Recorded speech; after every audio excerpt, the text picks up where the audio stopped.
Welcome, everybody, to the Natural Born Hunter podcast brought to you by Mountain Ops. Mountain Ops is a supplement company that specializes in the needs of the hunter.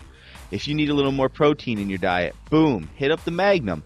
3 different sources of protein in there, so it absorbs in your body at different points in time, making it last longer so you can get stronger. You can also check out their Yeti pre-workout, perfect for hitting max lifts, PRs, getting your head in the game, and getting after it. They also have Enduro for those of you who are a little more cardio-based in your workouts, looking to charge hard for long hours at a time. Without further ado, let's fire this puppy up. So, what are the main points you want to hit on? Or you just want to start bullshitting? Let's bullshit. We'll talk the fitness, the accountability. We'll talk alpha bow hunter. What's your plans for this year? I don't know. Maybe we'll just do a sexy podcast. Get sexy voice. Talk like this. Be like, hey, all you out there in podcast land, how you doing? You know. Yeah. I don't know. We'll wing it. Right on. Well, let it rip. You ready for this? Yeah. Woo! Welcome to the podcast, ladies and gentlemen. It's the Nature Boy bringing you the Natural Born Hunter podcast right now. And I am with my man, the one, the only, the Iceman, Big Sexy himself, Phil Mendoza. Man, you hyped up on Yeti? What's going on there, Will? Yeah, I might have taken a little bit. I'm looking at my little Ric Flair figure. I'm feeling good. I'm feeling really good tonight. Oh, you asked, what do I want to talk about this podcast? Here is something I want to talk about this podcast. The awesomeness of the fans and the listeners of this show. We've been getting just so much support, so many nice comments and stuff on the podcast. And you know what, guys and gals, I cannot thank you enough for listening to us. I really appreciate it. Everything. It's great. And I want to send a special thank you to some dudes who have been helping me out a lot lately. AJ, Paul, Justin, and Tex. Thank you guys. Just people coming forward who just want to help us push this show forward, Phil, and get the word out there. And I cannot thank you all enough. I cannot thank you enough. I know you guys say we're connecting with you and we're entertaining you, and we just appreciate the support and love you're sending back our way. So thank you all. Yes, I did all that. So, man, I just shot a video about the meat pack. I just did a meat pack video, and I did a video on the challenge course, and I had to redo them because the first time I did them, I was a little sick, and I was watching them, and I almost put myself to sleep, and I thought, this is no bueno. Can't edit this dog shit and make it look good. Gonna have to delete. So I reshot them, took a little supplementation, because that's the thing, Phil. That's what supplements are for. They're just supplement. When you're not feeling quite right, you take a little Yeti, something like that, get the juices going, get that creativity running. All of a sudden, you feel like a superstar on camera. So I filmed those. That went pretty good. Did I tell you the times that Brian Colvin and Gabe Krell got yet for their 1 mile meat pack on the track with 100 pounds? I want to say I think you did it, but I don't remember. Let's go ahead and hear it. I'm not going to tell you. People are going to have to watch this video. Okay. You're going to have to go to YouTube. It'll be up by Friday. I'll promise you that. But I'm going to tell you right now, it's fast. Oh, yeah. We all know Luke can move, and Gabe, and Brian. Brian's a big dude, so 100 pounds for Brian, it's probably like 40 pounds for me, right? Brian's a strong guy, and I saw him posting some pictures too of him shooting. I think he may be bringing his target bow to train to hunt this year. He's shooting that bow pretty damn well. Is he? I didn't see those pictures. I'll have to check those out. He's wadding arrows over there. I believe it. He is a determined individual. I'm not surprised. I think he's going to the Arkansas event. I heard the Arkansas event's going to heat up.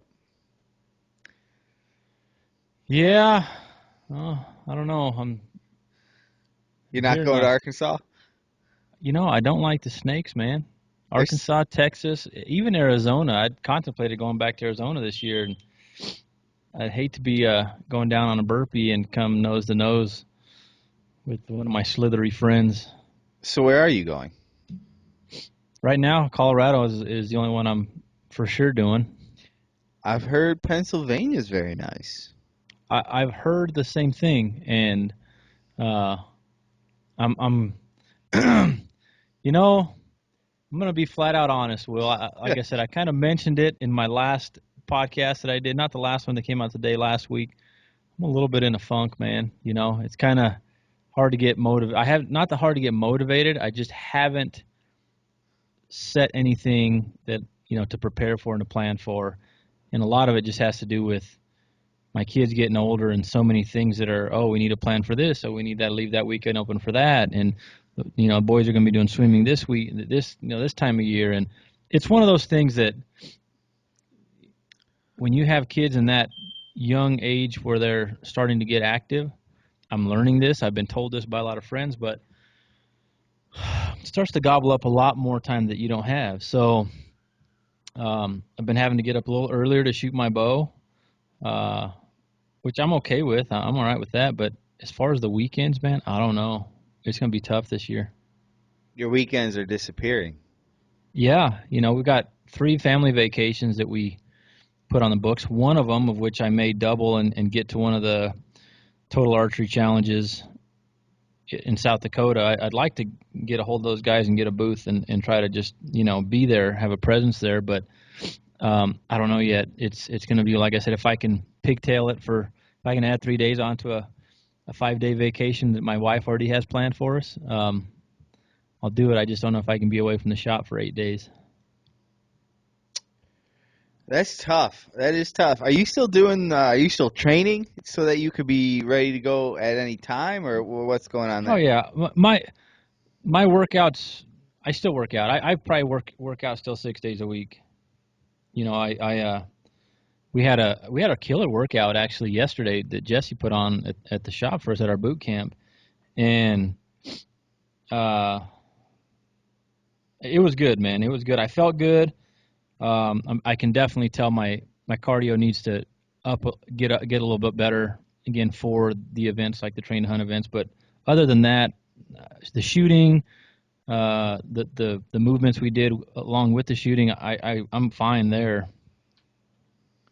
But I'm still training, man. It's the same for me. It's whether I'm training for the train to hunt or for season this year. To me, it's the same. My bow setup is a little bit different. I need to get out and practice doing some more yardage judging. That's really the only variable for me, I would say, preparing for a train to hunt event. What's your training looking like right now? um, I'm still doing. I guess I've introduced a little bit more weights. I was doing a lot of body weight movements for a while, and I'm still doing that. But I would say it's related to something that the CrossFit guys do, the Metcon style workouts. Hmm. Like a circuit style training. Yep. I'll do when I'm doing more of a Metcon workout or whatever. I'll still throw the pack on for, 10, 15 minutes at the end of the workout, and I'll get on the treadmill, or I'll just hit some stairs, or I'll do something to get some weight on my back and finish out the workout with something like that, just to close it out, just to incorporate everything. But it depends, man. Some days it's about 30 minutes, some days about 45. I've got a couple, 2 to 3 days a week that I just do strictly cardio stuff. So it's definitely more cardio type Metcon based as opposed to strength and um, power movements based, I would say. I hear you. I hear you. So, what about you? I know you've been getting the miles in, huh? Man, yeah. I've How's been that treating hitting. you?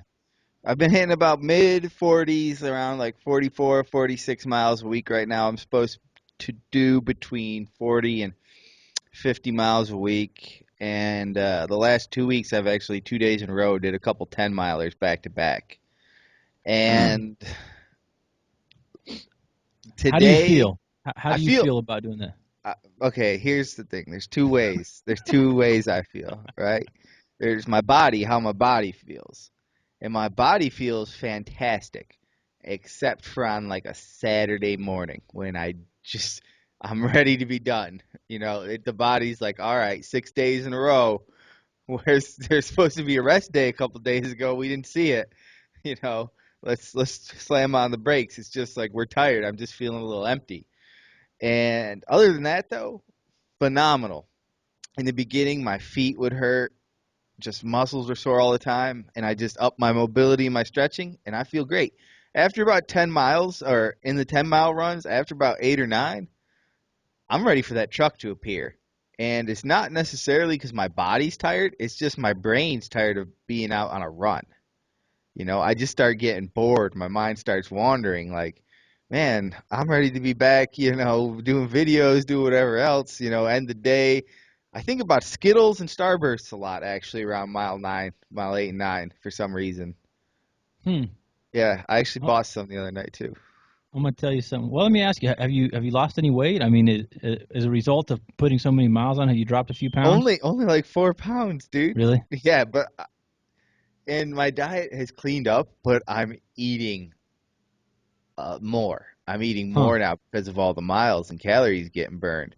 I'm just because the thing is, I can't cut the diet with all these miles. I'm going to start doing that after this coming up week. That's when I'm going to start really honing that diet in because I didn't want to go out on runs and feel in the beginning I wouldn't eat enough and I would just start feeling wiped. And with all these miles, I didn't want to feel wiped. I didn't want to have an excuse of why I wouldn't be going out there. So I made sure I had enough fuel to burn the fire. And it's been working out great until today when mentally it was a struggle to get out there because we finally got that wonderful weather system y'all had there in Colorado a few days ago where it just dropped from like sunny, it was like sunny and high 50s here, and all of a sudden it was like boom, 20 with a wind that would blow you over and just snow. And I was like, I do not want to go out and run in this. No part of me wanted to go out. But I went out, did a quick 5 miles, and pray for better weather. Are you running a pretty quick pace, or are you just kind of taking a steady, what kind of pace you running? It's anywhere from a 10-minute mile to a 13-minute mile, depending. It'll usually average out somewhere in there, depending on the loop I do. I usually do like a loop that'll end back at my truck. But everywhere I go, it's usually a huge climb out and then some meandering kind of downhill back. There's not a lot of just straight or flat. You're either going Yeah. up or you're going down. I'm gonna tell you something, Will. I don't think I've ever ran 35 or 45 miles in a week in my life. Yeah. I actually got a call of concern today from Luke. Yeah. Yeah. He called and I thought, what the hell is Luke calling for? And he goes, "Hey, you're running 40 miles a week?" And I'm like, "Yeah." He goes, "Why?" And I was like, "For training." He goes, "Dude, I don't think that's gonna help you for training to hunt." And I go, "No, I'm not. I'm just doing it for 28 days. After that, I've got ladders and intervals and all this stuff planned." He goes, "Oh, all right. I was worried you were going to try just to run a lot of distance and hope that worked for you." And I'm like, "No." He goes, "Good, because that's not going to work." So I felt reassured that Luke had my back. He was calling me to make sure I hadn't lost my damn mind. Yeah. No, I tell you, I don't think I can put that many miles on. Just my knees wouldn't take it. I've got. I mean, I don't have bad knees, but my knees get sore. I've had one surgery when I was in high school, but um, honestly, when I do my running, I'd say that about 75% of it's on the treadmill, and it sucks. Yeah. But it's just easier on my joints, man. I can't. I take the dog out for a run, and we'll go out. It's just shy of 3 miles, and it's a nice light jog. I'll go in the mornings with her sometimes, and um, but when I do that more than 3 times a week, because and it's not very many miles. It's just, Hmm. but the pavement, it's hard on my joints. That's the thing. I have a nice 5 mile loop that's a dirt road I do, or I always run on the far shoulders of the road. Yeah. So, usually I end up with some wet feet and some soft grass or whatever, or, you know, a lot of sand in my shoe from running on the side of the road around here. There's just sand all over the sides of the roads. But if I go on the pavement for like 100 or 200 yards, my feet are like, what the hell are you doing to us? Yeah. It's such a huge difference. And I wouldn't recommend anyone personally does a lot of miles on pavement. It just seems not good. Yeah.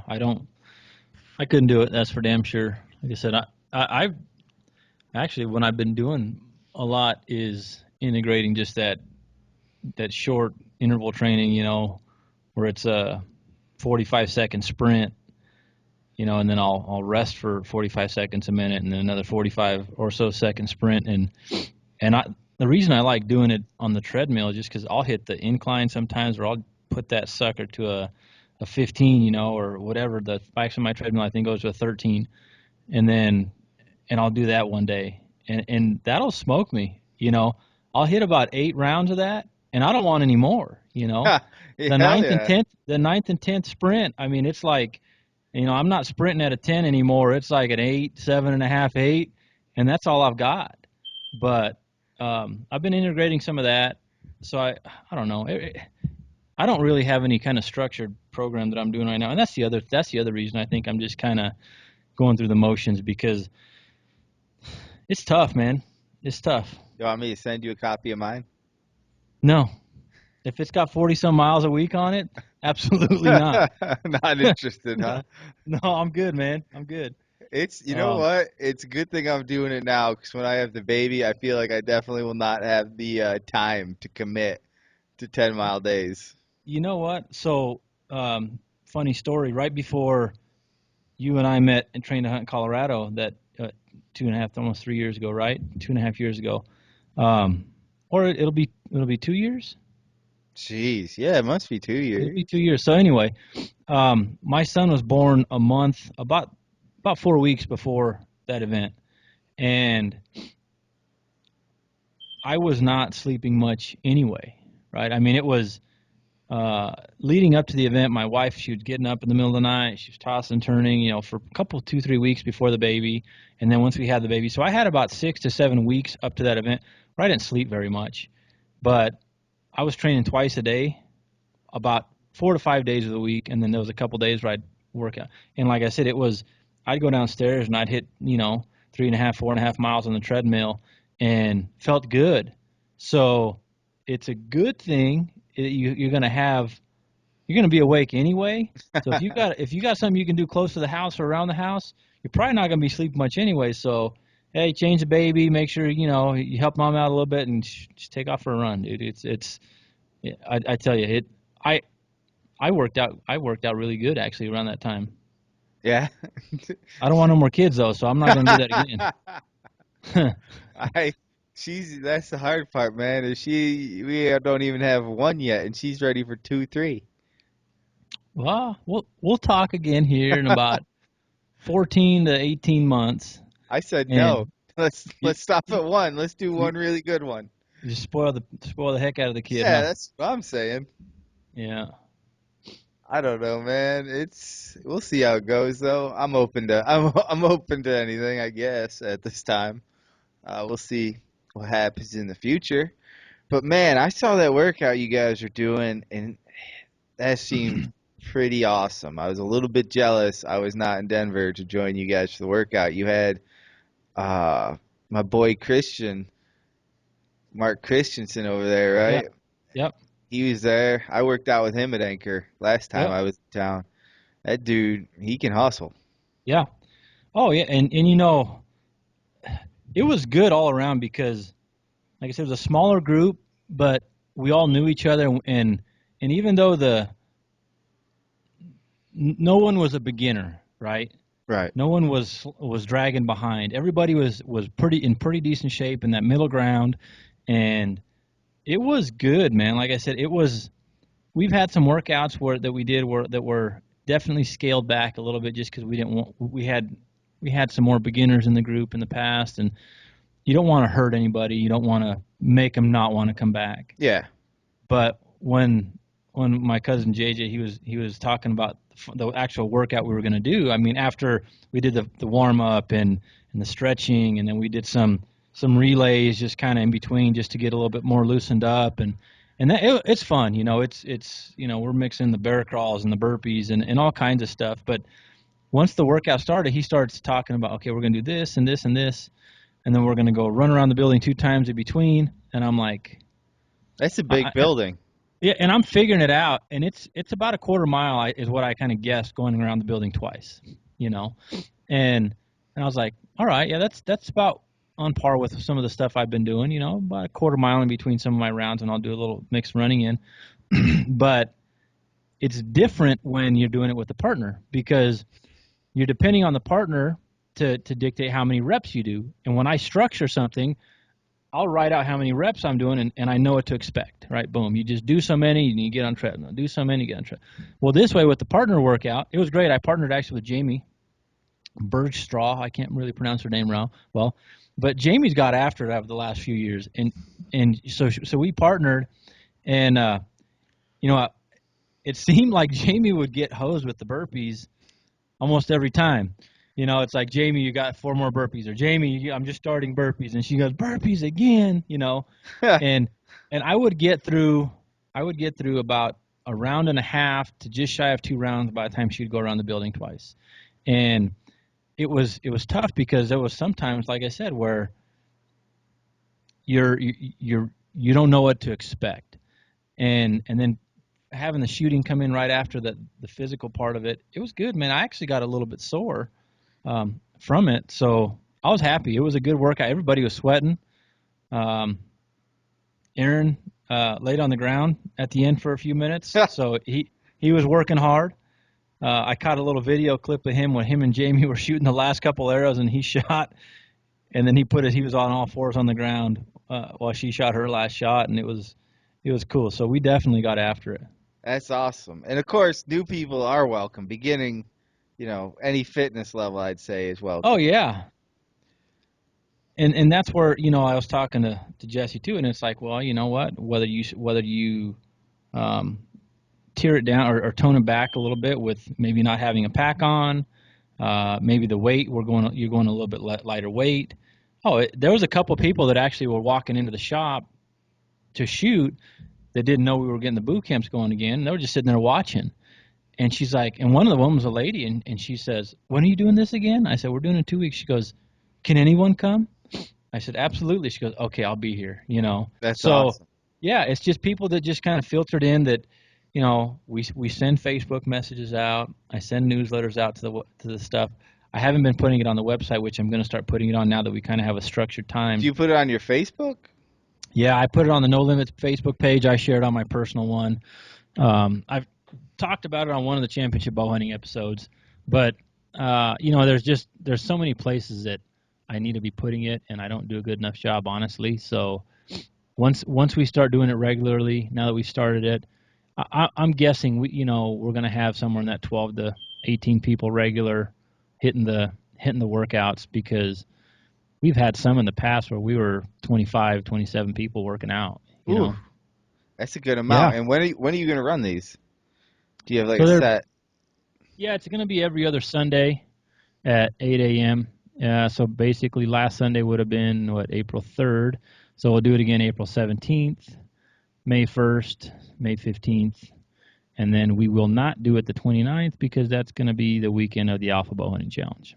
So That's pretty awesome, man. I'm not gonna lie. I'm a little jealous just because that's what I hope to have around this area someday, is that group of bow hunters who's that dedicated to get together and work out in big group workouts, because I think you can get so much more out of yourself in a group workout. No matter how the workout is structured, even if it's simple body weight movements, you can really push your limits. Yeah, and I'm all smiles before and after, but during a workout, I don't care what it is. I don't like to lose, man. I mean, and it's one of those deals that you got other teams. So my cousin Jesse, there was actually three guys on his team because we had odd numbers. So two guys were doing the run while he was doing the physical, and him and I were running at the same time. And there was times where we'd go outside to run at different times, and I'd see somebody else, and I'd see him halfway, towards the other end of the building, and I was running trying to catch him. I'm like, I don't give a shit if they're halfway ahead of me or not on the laps. I'm still trying to catch you. And it was I don't know. It's good because it brings variety. Um, you get to see just like you said, hang out with other people and challenge yourself. Any of the group workouts, I've not done a lot of them, but even when we were in ATA doing that group workout that we did with Dan and Cam and those guys, man, that was killer. That was a fun workout. Yeah, it Um, was. so I don't know. That's and you said you're going to be adding. I think you said to me earlier you're going to be adding like a uh, or not a physical, a shooting class or Yeah, component so or so workout we're gonna thing. have so the boot camps, we're kind of titling them the Alpha Bow Hunting Boot Camps, right? The starting Monday, this coming Monday, a week from today, actually, when we're recording, it's gonna be Monday, April 11th. We're gonna start hitting on Monday nights, about 6:45 to 8 o'clock. We're gonna be doing an Alpha Bow Hunting class. It's a class league, whatever you want to call it. We run a lot of leagues at the shop where it's just a 3D league. You shoot 3D targets, or a spot league. You just shoot spot targets. And there's still a lot of guys that some participate, some don't. But there's guys that have 100 questions, and they're just maybe getting started, or they've shot for a long time, but they still don't know. When it comes to tuning broadheads or yardage judging, for example. Um, Hmm. maybe some of them just don't have experience with angled shots, with cuts. Maybe some of them don't have experience with how body positioning for angled shots, kneeling, just a lot of that stuff. So what my thought was, I'd create a class or a group. We're not going to be doing scoring. This is all just Right. personal improvement. To where it'd be 10 to 15 minutes at the beginning of instruction. Hey, today's class is going to be, like I said, maybe yard and judging is a good example. We're gonna go shoot some 3D targets where these are the two methods that we're gonna be practicing today. We're gonna go out on the range.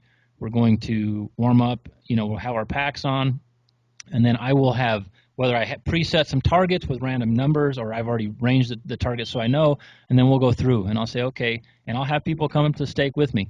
Okay, go through this process, tell me what you get. Go through this process, I tell me like what you that. get. And then if they say, okay, well, I did the halfway method and I saw that little kind of bluish colored rock right there, and I'll say, okay, well, that bluish colored rock is actually closer to a third, right? So then we're starting to work on depth perception, just helping people understand the different methods, and doing it in a class type format, a group format, but just incorporating it for bow hunters. So that's what that class is going to be. It's going to be a bow hunter league type class. It's going to be actual things that are applicable to bow hunters. That's awesome, man. I love teaching people that kind of archery stuff, that skill. And there's not a lot of places, at least around here, where you can just go learn yardage judging. Yeah. Learn that kind of shooting, learn the fundamentals, the skills and drills, that really make you a better archer. Yeah, and that's where, like I said, when I I can remember it very clearly. When I started shooting, I wasn't married at the time, obviously, in my early 20s, and single guy. I was, making some decent money working, so I was working out, and then I was finding a range. I was googling any ranges that were within 25, 30 minutes, and I would go shoot at 3 or 4 different ranges a week, just shooting and meeting new people and trying to learn something. And finally, I stumbled across a range that I shot at for many years, and it was just because it was that welcoming atmosphere. The guy that owned it, Bruce, great guy. I asked him a couple of questions early on, and he just really opened up. It seemed like he went above and beyond, but he gave me I got that sense of community that I was looking for at a shop. and I started learning little things. He would let you just sit in his back room when he was working on bows and just bullshit with him. And I sat there and watched him tune bows after bow after bow and build strings and do all kinds of stuff. And without me ever once touching a bow, for the first few years that I was in there, I learned so much just by watching him. Mm-hmm. So when the time came that I started poking around, asking him questions about that kind of stuff, he's like, "Well, grab your bow. Let's work on your bow." So I was starting to do some tuning stuff on my bow, and it was just that it was me asking the right questions and asking it to the right person, because you ask a question to somebody that doesn't want to answer it, they're not going to give you, very good answers. They're going to, oh yeah, just do this, and then they want to just get rid of you. And that's the last thing I want to do. I don't have a lot of time at my shop, but if I can specifically say, look, this is a great time for you guys to come in, let's hang out, let's shoot together, let's ask questions. We're going to have not a workout, but a item of the day that we're going to be working on. But if, every couple of weeks I say, okay, raise of hands, what kind of other topics do you guys want to implement into this structure, And that way it gives me some time. I can prepare for it. I can see how we can implement it in a group atmosphere and try to teach it the best I can. That's what's going to separate a good bow shop from a great bow shop, though. Yeah, it's definitely, I've learned, I love working with customers, right? But I kind of, some of the guys that work for me at the shop tease me because I'll give everybody a deal, and they'll look at me and they're like, "Look, man, you need to spend less time at the cash register," and We're going to because find something else for you to do here. In yeah, other words. it's like it's one of those deals that it's just me. I want to help people out, and I know how expensive certain things can be. Not that, and if people are coming in, they well know how much stuff costs, and I'm not forcing anybody to buy anything, but at the same time, that's just where I'm at. That's where I'm coming from, and I would much rather see somebody get into the proper piece of equipment or better equipment, and if I can knock a few bucks off and help them, I'm usually doing it. And that's where, like I said, they'll joke around. They're like, "We make more money when you're not around," you know. Yeah. So, but definitely offering those extras to people is and I just wish it was my only job, because then I can really, do a whole bunch of stuff that I want to do there. But Yeah, and it's that case where if you build it, they will come, and you built it, man, and they're showing up. oh yeah, we've been doing well, and we've been busy, and I'm just stressing now because our outdoor range isn't quite ready yet. So now's the time when we should be outside shooting league outdoors, and people have been they want to be practicing outdoors. So we're still running. We're 3 or 4 weeks behind, but we're working. I was out there today, so You guys got a little bit of uh, snow, didn't you? we've been getting snow each of the last couple of weeks, and it's good enough just to make stuff nice and muddy. So the fine grading that I need to be doing, I can't. But that's all right. We need to put some fence up, so I've been prepping some area where we got to set posts, and um, we've got a couple days worth of fine grading on the side end range, and then we're going to gravel it. So we're getting there. What do you find people's weakest, usually, point of archery is? Um, I don't know, man. That's a good question. I think that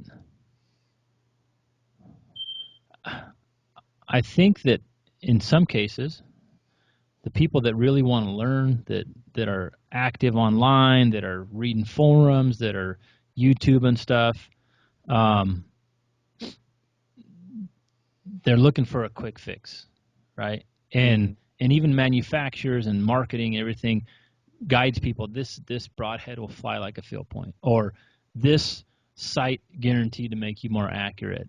This sight takes the step out of The sighting in torque like this. gets rid of the torque. That's what I Oh like. Everything gets rid of torque. yeah, and there's always a fix for something, a quick fix for something where it's probably 80% of that crap is garbage. If you're not practicing and you're not putting the time in, you're not getting proficient, and you're not getting consistent with your equipment and yourself, with your form and your structure, then nothing's going to work, man. That's the thing, there's people that are like, man, I have this problem, I have that problem, and it's like, okay, well, how often do you shoot?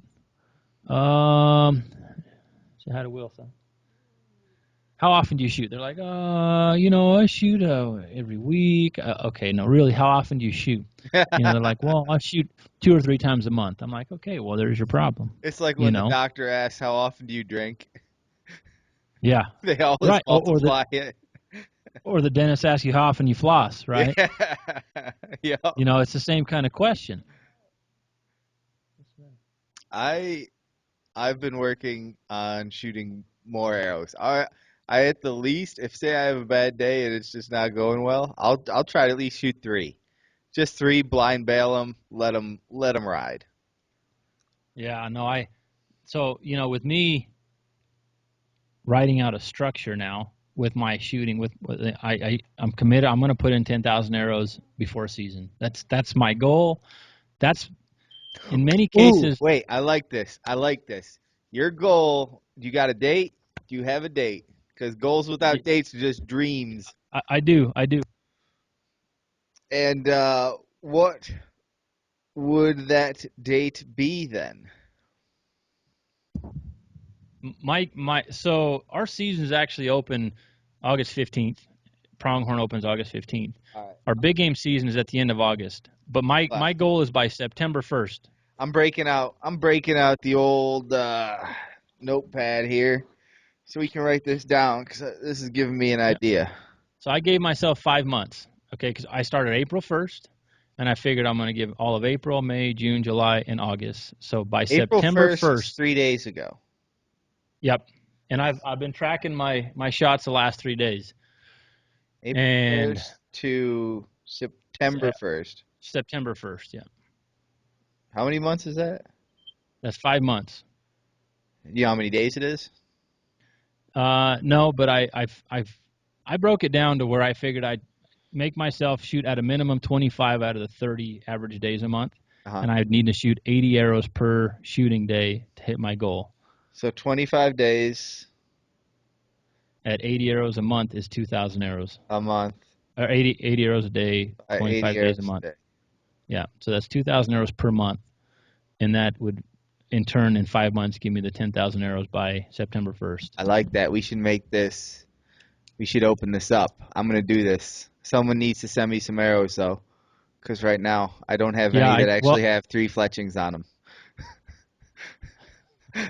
I need to send you a fletching jig, is what I need to do, so that way you start learning how to fletch them. Then I'd only have those three arrows that I shoot the shit out of right now. People come up to me at 3D course. They're like, "Hey, you only got two veins on your arrows." I'm like, "Yeah, you only need two." I go, if I was good enough at this, I wouldn't need any.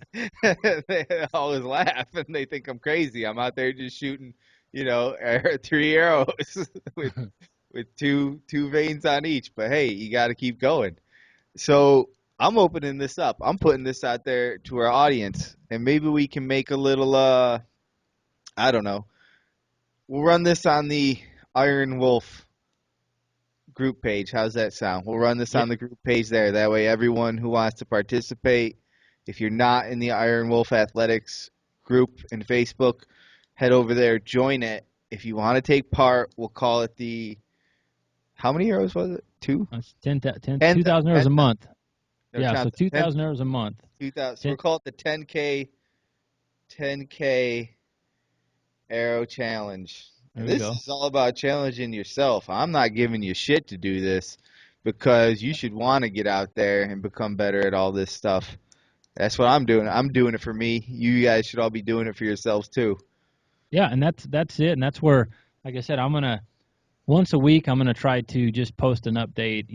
Hey, I met my goal for the week, or no, I didn't. And like I did on the last podcast last Friday, I called it my accountability report because we talked, when you set a goal and you set a date, and with me it's about also identifying what's going to what's going to prevent me from reaching my goal, right? Oh yeah. So if I tell myself, well, yeah, I'm going to want to sleep in, or I'm not going to and I guarantee you right now, I already know that I need to give myself longer time to shoot my arrows, because I'm about a 40 to 50 arrow a morning when I shoot guy anyway. But you add those extra 30 arrows in there, I haven't, and I just kind of assumed I was like, I'll just get up at the same time, do the same deal. I didn't have enough time. So the last 3 days, um, I've been falling short. So this week, I'm going to have to, I'm not going to be able to take a day off. Instead of shooting 6 out of 7 days average is what, it could have come out to. I'm going to have to shoot all 7 days this week to hit my goal for the week. But it's all about writing stuff down, creating a plan. Like I said, I might have to mold my plan to change based off me being able to reach that goal, but it's about just working through the process. So, Like you and it's the say, same thing with workouts. and just like with workouts or anything, any goal you have, identifying what could hold you back, Yeah, what you could trip on. A yeah, vacation coming up, something like that. You go on vacation, not taking your bow with you for a week. You better get ready to stack up, 40 more arrows every day or so. yeah. No, and I tell you what, I mean, you start shooting if you're not if you're not warming up properly, if you have bad form, um, if you're overbowed, your body's going to tell you real quick once you start shooting 50, 60, 70, 80 arrows a day consistently, something's wrong, and that's where I got to send a shout out to Justin at Teamwork Therapy in Colorado because a couple of years ago my shoulders were in bad shape, and he's like, man, there's muscles in your back that aren't firing. Your shoulders are rotated forward. And he started working with me there and got me to where my shoulders feel better. I warm up properly now. I actually added about a half inch of draw length to my draw length just by me lowering that front shoulder and shooting properly. And I don't know. Like I said, I can shoot many arrows comfortably now. And even my bow set at like shy of 74 pounds now is what I have it set at. I'm still good. Listen, get on your cousin. Tell him to bring, for the next time you guys shoot for this workout, tell him to bring the crossover symmetry with him and give that a shot. Because Matt Anderson, I know, does this before he shoots. And Uh-huh. I've done it too when I shoot down at the box because we have it there. And doing the crossover symmetry warm up shoulder activation routine before you shoot, man, oh, world of difference. World of Yeah. difference. Yeah, I'll have to talk to him about getting one of those for the shop anyway, just to put him in there. You sh- He brought the PVC and we did a lot of some shoulder warm up stuff with the PVC pipe. Um, Shoulder warm ups usually overlooked with people. hmm Like you think about it, a lot of guys are drawing back a lot of weight, 70, some guys 80, 60 pounds, whatever. That's yeah, good drawback. And they're doing nothing to warm up their shoulders. That's like getting on the bench and being like, "All right, I can bench at most 275. I'm going to start at 225.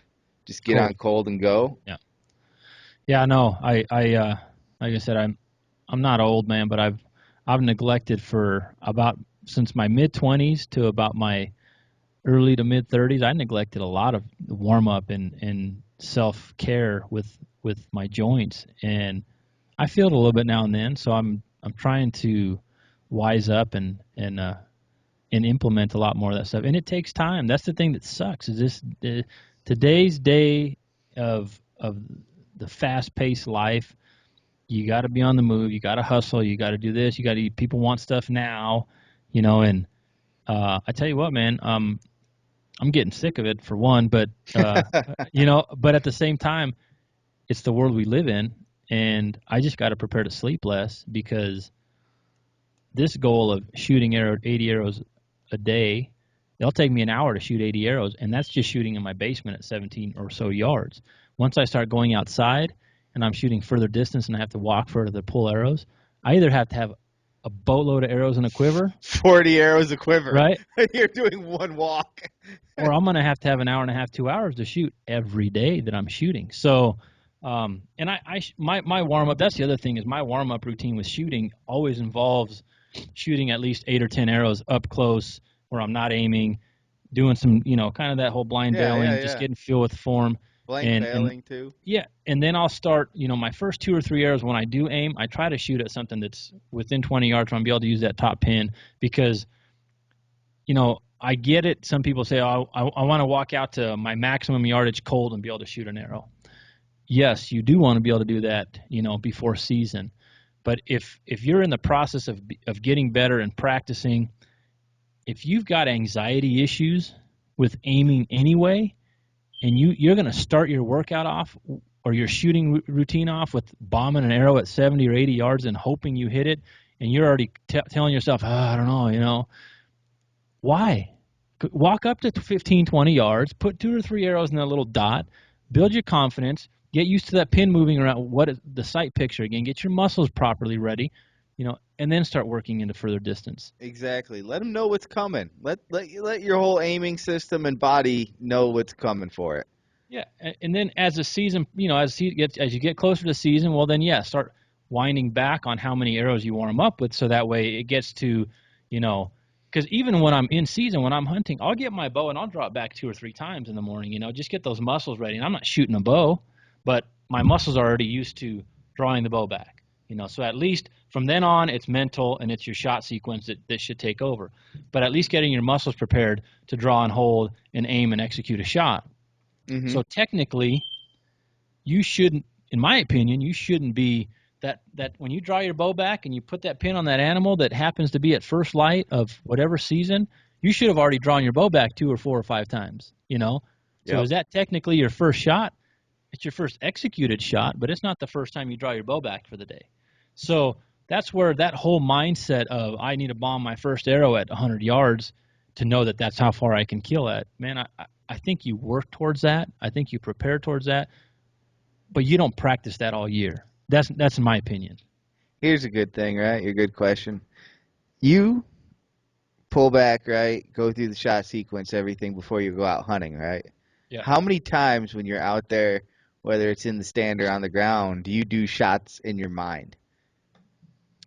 I'll more visualize where I like, for example, like tree stand hunting, right? Mm-hmm. This is something that's more structured because as I've done it more, you climb up in the tree in the morning and it's dark still, Mm-hmm.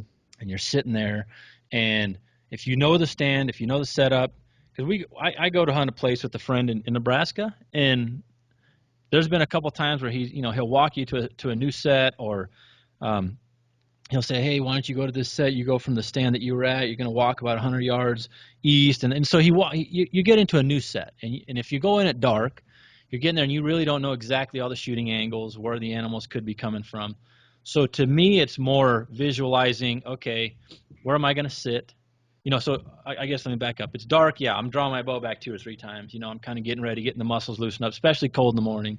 And then I'm starting to visualize where animals could potentially come from. And then at that point, yeah, then it's, I'll even draw my bow back a couple times and I'll just kind of hit that window of, okay, everything's good. My bow's not going to hit anything. And I am visualing up to that point. Other than that, I just try to react, honestly. Once you've put the time in, I know that's 35 yards, I know it's 30, I know it's 25, that's 37. To me, it's just, I don't, I try not to think too much. I think that you can think yourself into a problem a lot of times in those, because if you wait too long and, oh, I need to wait for it to take one more step, so it can go perfectly broadside. That's TV, man. That's fairyland in my opinion. I, dude, I do the same thing as you. I'd get in. I actually haven't done the drawing back, but I'm going to start trying that. But I'll do the pick the bow up, check all the lanes, all the spots, and because I get bored, I Yeah, visualize. Man, if a deer just walks through here, I'll be, and it doesn't matter to me, with all the trained hunt training and all the shooting, I don't care as long as it's within my relegated distance for the positions I'm in, yeah, where I can execute a nice shot. I'm good to go wherever it shows up. But if I'm in there, I'm bored. It's like, all right, I've taken 20 shots that morning, all through my head, right through the mental process, everything I've worked through. yeah. No, and that's, I don't know. I think it's important because, like I said, I can't tell. I've read articles and I see people posting their first shots, and that's great if you can get to that. But like I said, if somebody's a newer shooter or just kind of, you know I would say they've been shooting for a few years, but they're not really a middle to upper level quality type shooter. Excuse me. They want to be able to get to where they're shooting 60 or 70 or 80 yards proficiently. Is it going to benefit them to just start off by shooting 60, 70, 80 yards cold with their first arrow? Hell no. You know, everything's magnified at the further distance. Everything's more critical at the further distance. And if your body is not prepared to execute an excellent shot at 20 yards, what makes you think you're going to execute a perfect shot at 60 or 70? You know, and that's where it's people just need to realize the form that you're shooting at 20 should be the same at 70 or 80, and the shot sequence and the rhythm and the timing, everything should be very comparable. You know, if you're taking more than a second to execute a shot from 20 to 80 yards, there's probably something going on in the shot execution process that's slowing you down. And how many pro archers do you know skip the warm-up range and just start the course? You know what, man? I've seen it all. I'm not gonna lie to you. I've been out on some ASA. You know, we usually you shoot Saturday's course at your 10 in the morning, 11 noon, and then Sunday everybody's usually shooting at 8 o'clock. Some events they even shoot at 7 o'clock just based off because it's usually Eastern time zone and it's daylight right at 7 or 6:45, and when it's really hot in some of those places in the South. So with all that being said, when you have 1,500 shooters that need to shoot at 8 o'clock on Sunday, there's only so many bag targets. There's only so much room on the 3D warm-up range. So people are fighting to get a couple warm-up arrows in.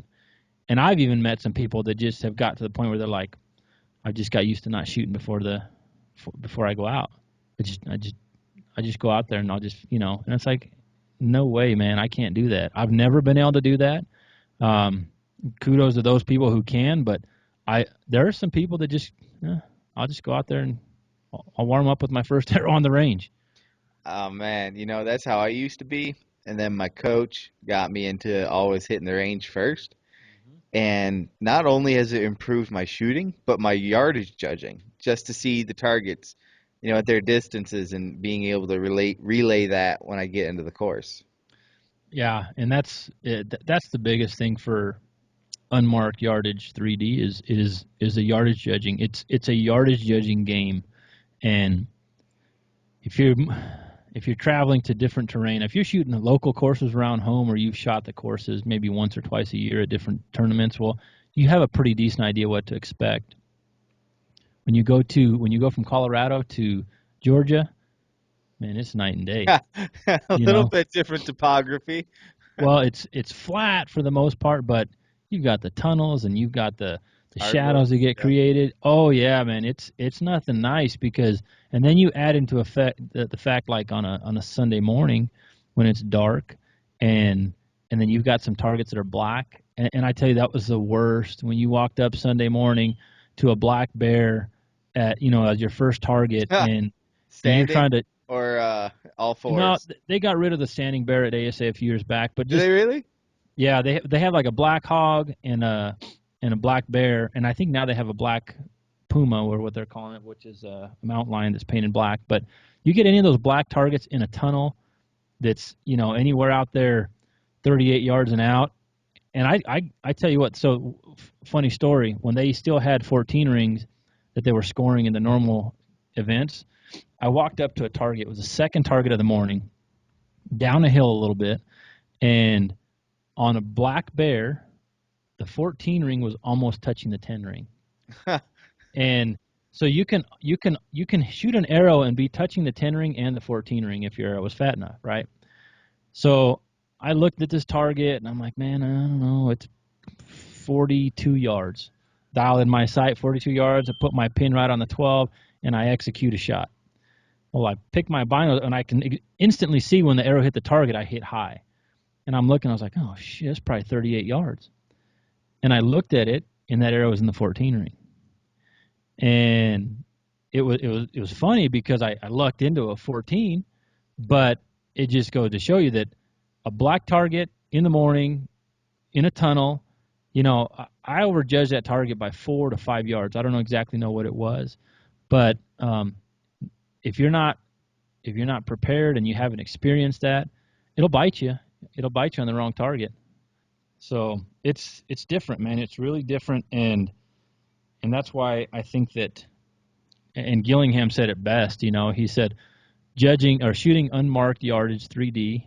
It doesn't make you a better yardage judger. It just tells you that you need to hunt with a rangefinder. You know, Yeah. and it's true. You know, it just makes it that much more necessary. Yeah. Yeah. I hear you there. But you know what it is I find yardage judging fun. I find it if I knew the distance, I feel like, man, I could just stay home and just kind of do this at my house. To me, the unknown is what makes it exciting. Yeah, it's a challenging game, and um, I don't know. It's time consuming though. That's the biggest thing. That's what's made it. Um, that's what makes it so hard is if you don't have time to dedicate to judging yardage, you're probably not going to be very good at it.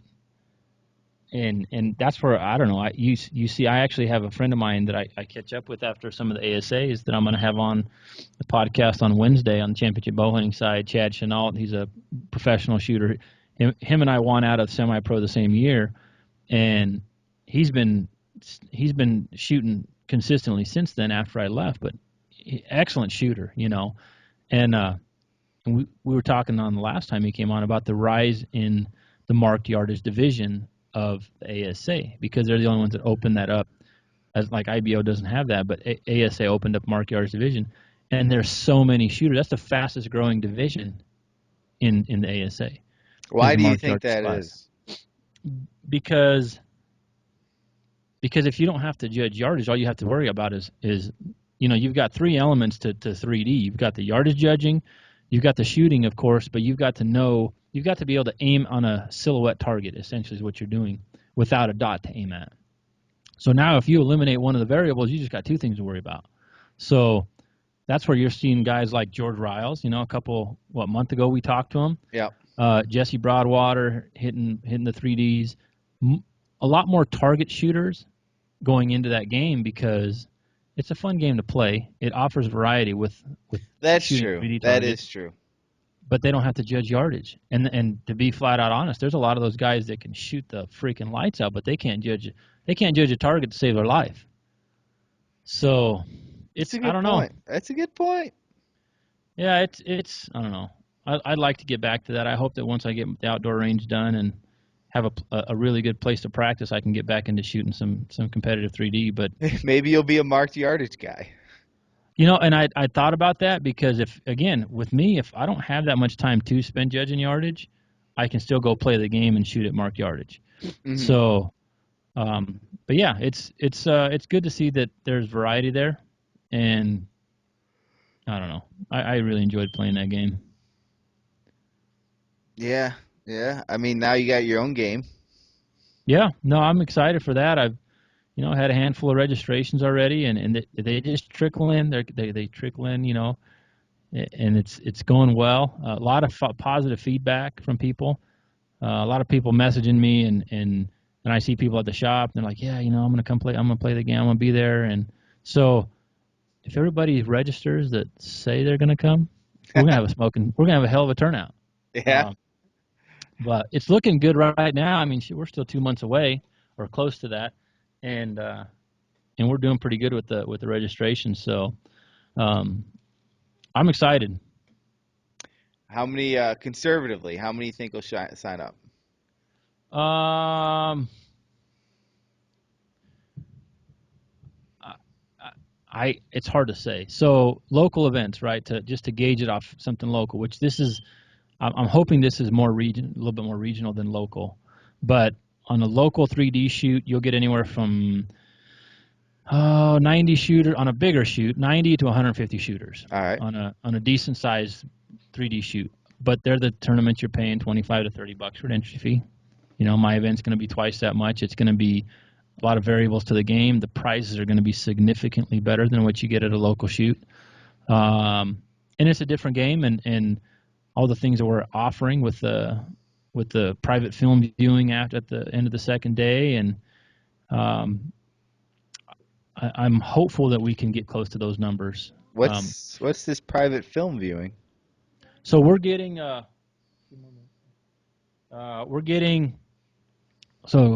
guys from Whaletail Outdoors have committed to give me a video. Willie Schmidt, he's got some videos that didn't make the cut for the TV show, but they still edited some episodes. I'm getting one of those videos. I've talked to Hamsky, so Sean and Andrew, both of those guys, they carry around a camera quite a bit, and they've had some submittals that either made or didn't make it for some of the film tours. So they've got the short films, the 5 to 12-minute films. So you're having your own film festival. Well, I was going to invite one of them in, and to not throw anybody under the bus, it's just I made a few phone calls, I made some contacts, and then people didn't get back to me, right? Mm-hmm. Because there's going to be a fee, and I'm not trying to be a cheapskate, but there's going to be a fee for me to license a film tour, right. And I'm not wanting to charge people the people that come for the event. They're gonna get that's part of the package. Gotcha. You're gonna come watch for free.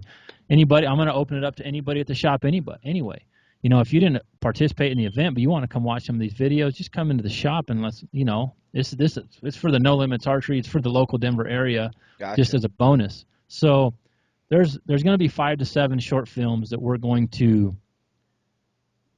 feature within our award ceremony at the end of the day on Sunday at the shop. That's gonna be pretty badass. Yeah. Santino, I think he's got an episode he's gonna edit for us. Like I said, I talked to Trevin. I talked to Zach Griffith. I don't know if he's got anything he's gonna be able to send over, but there's a few people that I've sent invites to, and I'm hoping that if everybody sends a video that I've offered it to, then we'll get 8 or 10. And we'll have a killer, we'll light up the grill and we'll burn some burgers and dogs or something, and I like that. Have a little Memorial Day, this little hangout. So why don't you tell us? Give us the info. Give us the lowdown on this. The Alpha Bow Hunting Challenge. So the quick version, I've got a couple podcasts out. I think 50 and 56 talk about it on the championship bow hunting side. What it is it's a 2-day event. Day 1, we're going to have a 30 arrow, I should say, qualifying round. So you're going to be required to wear a day pack. You're going to be required for your own weight in your day pack. I just have prescribed minimum weight. So that minimum weight includes you got to take your pack off. We're going to weigh it at periodic points on the range. What's men's open weight? Men's is 25 pounds, I think. All right. So if I bring a 25-pound plate, I could throw it in my pack. I'm good to go. Right. If you have – so here's the only variable, right? Somebody throws a water bladder in their pack, right, and they start drinking water throughout the day. And then they start at 25 pounds, and by the end of the targets, they might be down to 18 pounds. Right? I got you. That's where I'm going to have a couple different random check stations with judges where just, hey, just hang it back up on the scale. Just make sure you're still good. We don't want anybody ditching sand off halfway through the course. So anyway, you got to wear a day pack, got to have weight in it. We're going to be shooting some 3D targets, some 2-dimensional targets, which are just a flat picture on a bale, gotcha, of which there'll be some shooter. It's going to be a lot of variety in what we're going to offer. So there's going to be targets where there's going to be a target, for example, a 2-dimensional target at 40, 50, 60, 70, and 80 yards. And I'll say, of course, the 80-yard target's worth more points, the 70 slightly less, 60 slightly less, 50 and 40, and so on. You get to shoot one arrow, you get to pick the target you shoot it at. And, based off what you're comfortable with, you walk up and let it rip. So there's going to be a few of those targets. Everything's going to be marked yardage. You're going to be able to use rangefinder throughout the whole event. There'll be a couple targets where you can walk up, and the judge will tell you before you look at the target, if you want to judge this target, you're going to get bonus points for it. I like that. So if somebody's a really strong yardage judger, we don't want to completely eliminate that in the game. It's a valuable asset. We're going to implement that where there's going to be some ground blind shots. I'm going to try to set up a big telephone post buried in the ground. We'll put a tree stand maybe just 2 feet off the ground so nobody's going to fall off, right? But then I'm going to set the tree stand up the opposite direction from the target. So you're going to have to maneuver yourself around the tree to make a shot, right? I love that. I love So we're that. going to implement stuff like that. Anything I can really figure that could happen in a bow hunting situation. I love that target, man. Yeah, so stuff like that, right? We're going to do so that'll be day one. We're going to have some sponsored targets on day one. So, for example, Grizzly Coolers, who's one of the sponsors of the event, they kicked in some. They're going to do a cash sponsored target. So $250 on, let's just say, for example, it might be a 40-yard target. Anybody who hits the bonus ring on that target gets to split that $250. So if we got 100 shooters and 5 people hit the bonus ring, well, each of those 5 shooters gets $50, right? Bonus. There'd be some other ones that are product bales. So there'll be some extras in the day one's events. At the end of day one, so let's just say there's 50 shooters in the men's division. I'm going to take the top 8, for example, which is roughly 20%, somewhere between 15 and 20%. I'm going to take the top 8, and I'm going to create the alpha division from the top 8 shooters of each division from the day. So for day 2, the top 8 guys are now competing for 80% of the prizes. So the top roughly 20% are going to be competing for the top 80% of the prizes. The remaining field of 80% is going to be competing for 20% of the prizes, if that makes sense. So you don't want to sandbag on day one. You want to be shooting as best you can to try to qualify in the alpha division for day 2. And there is some specific prizes that are exclusive to the alpha division, including an extra $1,000 cash that I'm putting in on the house, right? So that $1,000 will get divided amongst the adult divisions that get created for the alpha divisions, the respective alpha divisions. Day 2, we've got our head-to-head range on our sight-in range.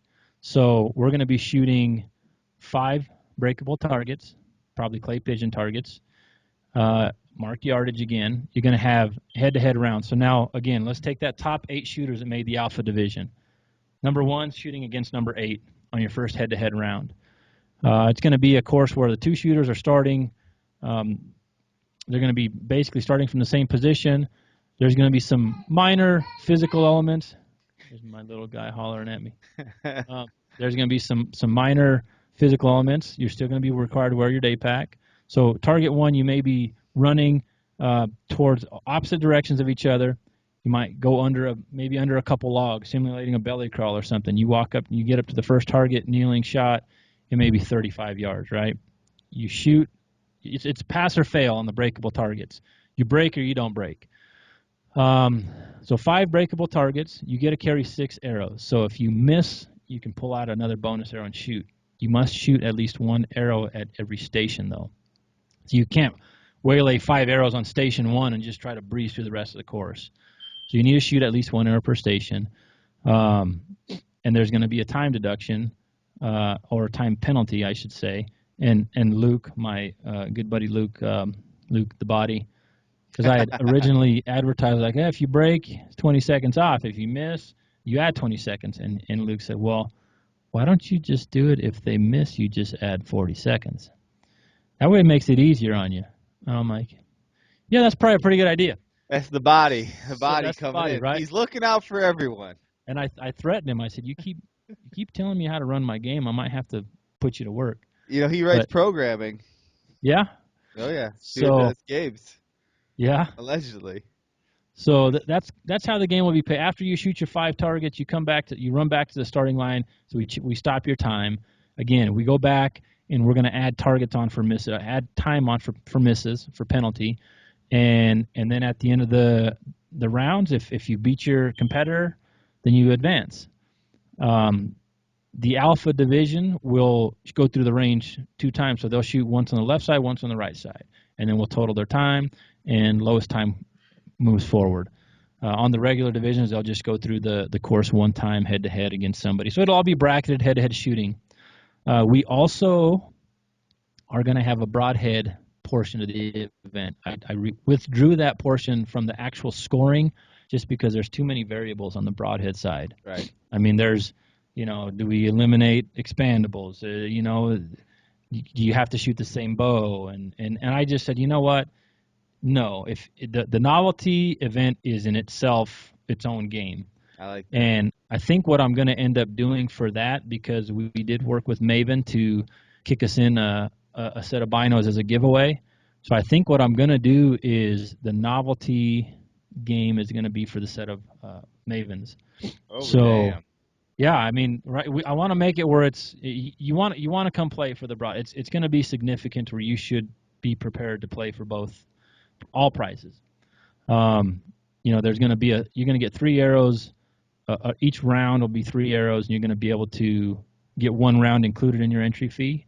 If your performance with your broadheads isn't to where you're liking, you can pay another $10 and get in another round on the broadhead game. So I like that. yeah, so that's going to be how the game's played. Like I said, day 2. At the end of day 2, we're going to take a short break, figure up scores, meet back in the building, have a private film viewing, and give away some prizes and some cash and hang out, man, socialize a little bit. That's one of the things that, in my opinion, one of the drawbacks to bigger events in archery is if you're traveling, you're in a hurry to get there and you're in a hurry to get home. Right. And with me doing it on the Memorial Day weekend, well, we're doing the event Saturday and Sunday. Monday is still the holiday, so if you're traveling, you still have Monday to travel home.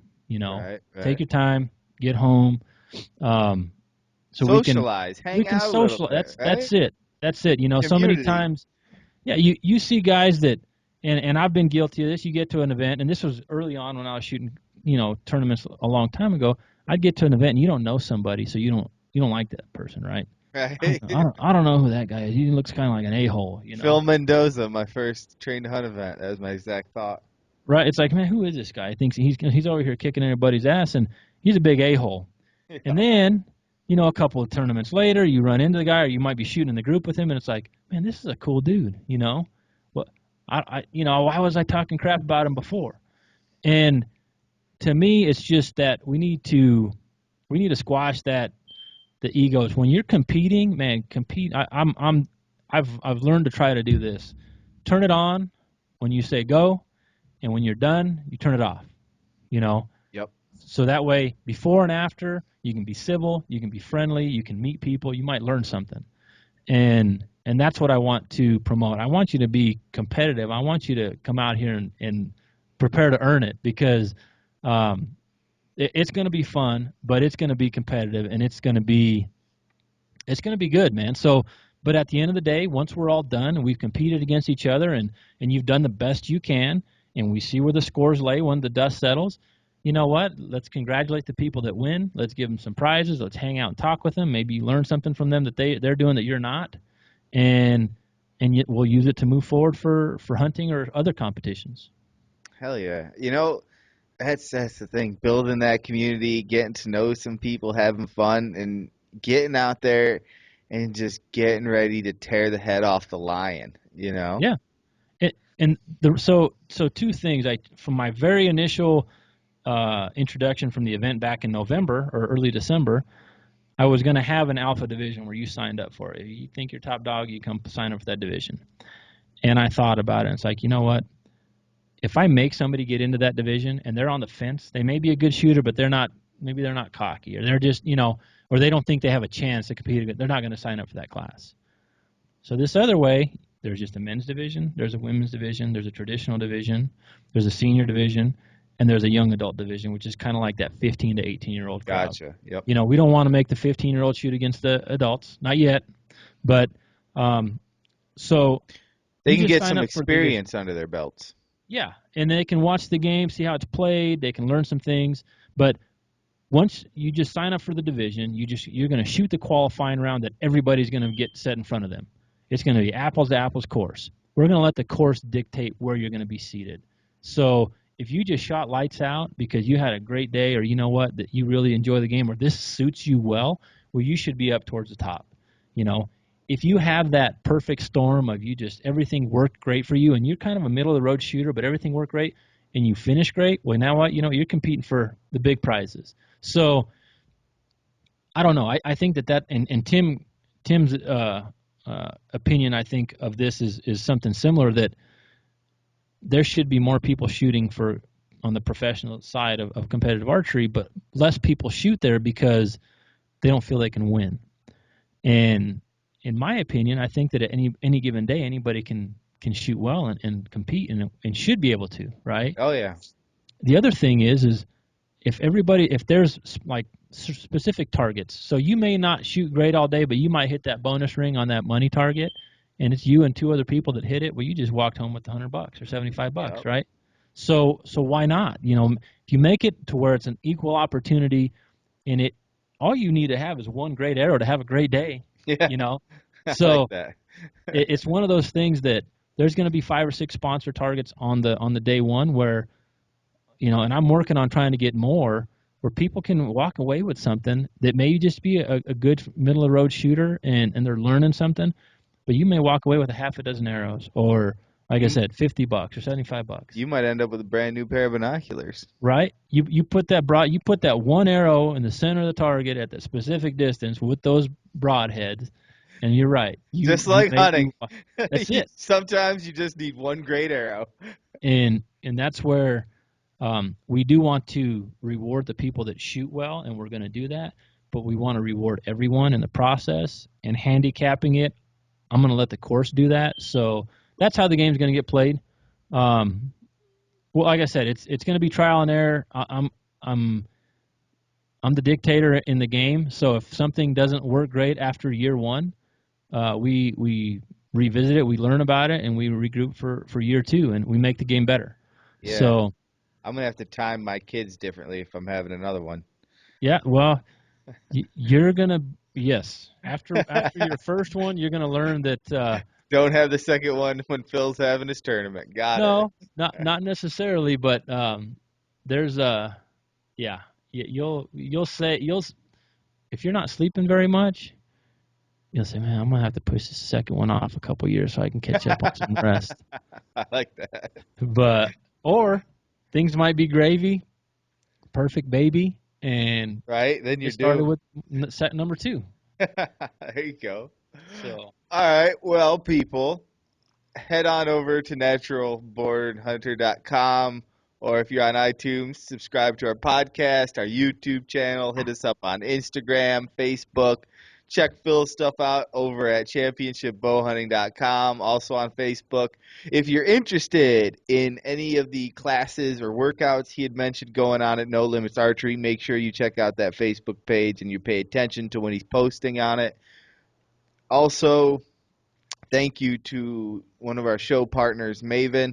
They've given us a coupon code for anybody interested and buys a pair of binoculars. Just enter the code NBH gift at your checkout, and they'll send you some free swag along with your purchase. And to Mountain Ops, the guys there with their brilliant April Fool's prank, coming out with a fake energy drink that got me really excited that they're not coming out with, you dicks. But if you still like them and their stuff after that, use the coupon code NBH20 to get 20% off at checkout, and 20% off on your subs, which is pretty badass. Also, keep an eye out. I'll be posting some YouTube videos about workouts and such. And I'm gonna get this 10K arrow challenge going up over at Iron Wolf Athletics. So if you're interested in taking part in that, throwing your name in the hat, we'll see, who's in the beginning and who falls off, I guess. I hey, I I hope can I make can make one this. promise. I can make one promise. What's that? If you put 10,000 arrows through your bow between now and September 1st, you will be better off for hunting season. I guarantee it. And you may want some new strings. You may need some new strings. You may be ready for some new strings. but but that's part of the deal. You put 5,000-6,000 arrows through your bow, and swap them out. At least you'll have a broken in set of backups. You got a Yep. fresh set with maybe 3,000-4,000 shots in there, or however you break it down, and ready to roll. Never bad to have a backup set of string and cables. Damn straight. And on that note, get out there, wake up, chase your dreams, repeat, and never stop. Work, hustle, hump, baby. We're out.